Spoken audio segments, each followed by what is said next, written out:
I've heard a lot said Yes. about Churchill, but you are a constant. What you said 5 years ago about him is what you're still saying now about him. Yes. What role did he play in your life? And when you think about Churchill, what exactly crosses your mind?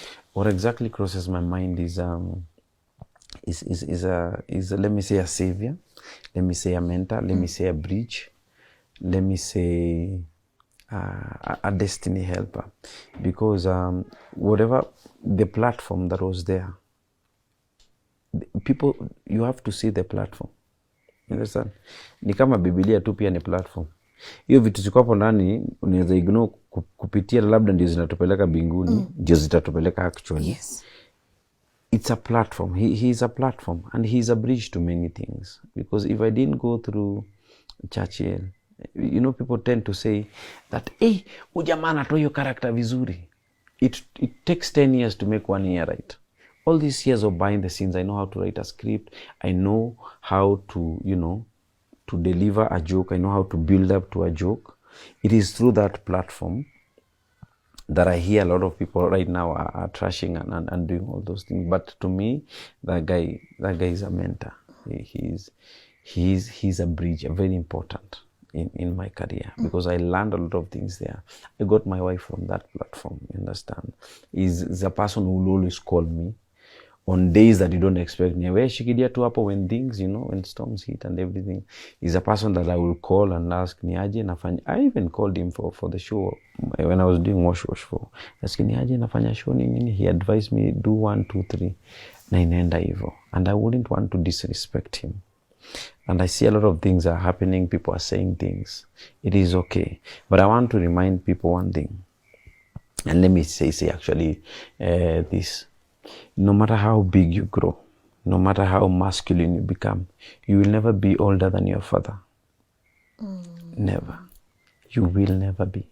And there is a blessing. I was actually being told by a very old person. There is a blessing that comes with a source. You know, there is a source. There is where you come. You know, all these people being called former Churchill show comedian. Nini Churchill show. You see that thing. The Churchill. That thing that you want to abuse right now, that you want to trash. There is a blessing that comes with it. And where there is a blessing, there can also be a curse. So it's for you to choose. It's for you to choose. You understand? I ask people one question. Because people say, oh, hatukulipo vizuri, hatukufanya nini. CBK, mahali pesa ineko. How much money is there? A lot, billions of money. Tuko na watchman pale analipo pesa ngapi? Kiwango yake. Let's give a figure. 30K? 30,000. Mbona sema yapeo 30% of the money inside there? But what happens when this guy leaves this place, comes with a CV, puts it on the table? I formerly worked at CBK. What happens to that person? Right now people are trashing. But in their interviews, in their CVs, in their rate card, they say, I was in Churchill. I was here, stand-up comedian here. I did this at Churchill. They're using that as an anchor. They use it as an anchor to get where they are. They have forgotten what they have right now. Primarily came from the source.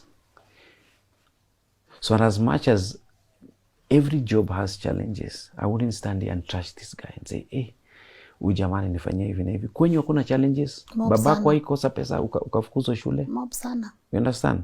Right now they have their own company. Let me believe they are giving their staff a 5-star treatment. I tend to believe that, which is not, because we know those companies they are running. We know what they are doing to their staff. So don't trash the source. Yeah. Because that guy there's a grace that guy has. And that grace trickles to all of us. It's a triple effect. So it's for you to choose. And I'm not saying you keep quiet. You keep saying whatever you want to say. But for me, I'm very spiritual. I respect God. And I respect people that God has anointed. So trust the process. One day your life is gonna change.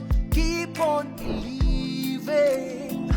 You will be better than before. So